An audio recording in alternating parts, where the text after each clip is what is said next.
గత 2 సంవత్సరాలుగా మేము యూనివర్సిటీలో ఉన్నటువంటి కాంట్రాక్టు టీచర్లు నాన్ టీచింగ్ అందరినీ రెగ్యులరైజ్ చేయాలని చెప్పేసి మేము ప్రభుత్వానికి పలు దఫాలుగా డిమాండ్ చేస్తున్నాము. ప్రభుత్వం సీఎం గారు కూడా రెగ్యులరైజ్ చేస్తామని చెప్పేసి మాకు హామీ ఇచ్చిండు. కానీ ఈరోజు అలాంటి హామీ ఎలాంటిది కూడా ఇక్కడ అనౌన్స్ చేయకుండా కేవలం ఈ బిల్డింగ్ల గురించి వాటి గురించి మాత్రమే చెప్పిపోయిండు.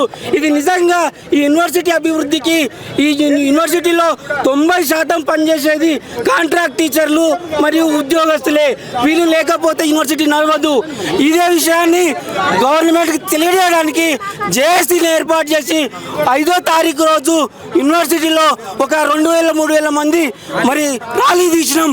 అయినా కానీ సీఎం గారు ఈరోజు వచ్చి మా సమస్యలు పరిష్కరిస్తాడు, అడ్రస్ చేస్తాడని కోటి ఆశలతో మేము ఎదురు చూసినాం. కానీ ఇలా వచ్చి కేవలం ఈ జీవాలు రిలీజ్ చేసి మేము ఏదో అభివృద్ధి చేసిపోతున్నామని చెప్తున్నాడు. ఇది అభివృద్ధి కానే కాదు.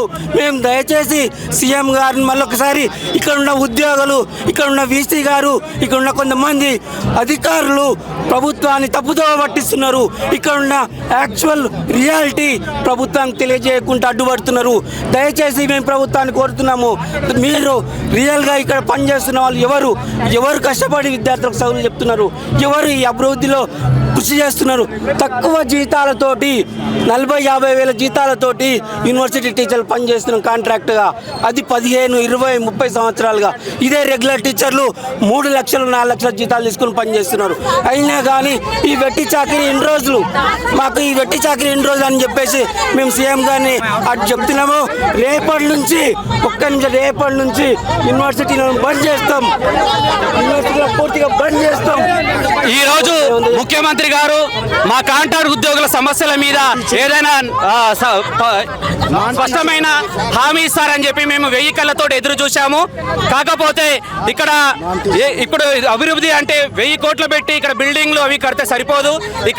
ఇప్పుడు ఇక్కడ గ్రీనరీ ఉండాలన్నా, ఇక్కడ పని చేయాలన్నా ఆ బిల్డింగ్లలో ఉద్యోగులు కావాలి. ఇక్కడ 20 సంవత్సరాల నుంచి వెట్టి చాకరీ చేస్తున్న నాన్ టీచింగ్ కాంట్రాక్ట్ ఉద్యోగులకి గత ప్రభుత్వం మోసం చేసింది. తెలంగాణ వచ్చిన తర్వాత మీ కాంట్రాక్ట్ ఉద్యోగులను రెగ్యులర్ చేస్తా అని చెప్పి 10 సంవత్సరాలు యూనివర్సిటీ అంటే పేరు, యూనివర్సిటీ గురించి మాట్లాడితే యూనివర్సిటీ అంటే సంబంధం లేనట్టుగా, యూనివర్సిటీ అంటే తెలంగాణలో భాగంగా అన్నట్టుగా గత ప్రభుత్వం వివరించింది.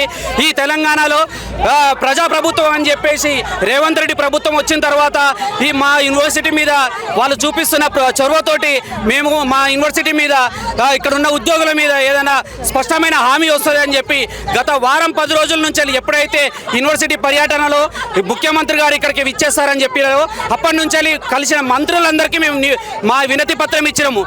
తర్వాత ముఖ్యమంత్రి గారికి తెలియజేసే విధంగా బహిరంగ లేఖ రాశాము. అదేవిధంగా మొత్తం జేఏసీ ఏర్పాటు చేసి teaching and non teaching contract part time అందరు ఉద్యోగులు కలిపి మేము ఒక జేఏసీగా ఏర్పడి ఒక మహార్యాలీని ఇక్కడ నుంచి చేపట్టిన ఆర్ట్స్ కాలేజ్ నుంచి ర్యాలీ వరకు. కాకపోతే మేము భవిష్యత్ కార్యాచరణ కూడా మా జేఏసీ తరఫున అవసరం వస్తే యూనివర్సిటీకి బంద్కు కూడా పిలుపునిచ్చే అవకాశం ఉంటుంది. అది మేము జేఏసీ తరఫున మేము ఆలోచించి ఒక నిర్ణయాన్ని మేము మీడియా చెప్తాం.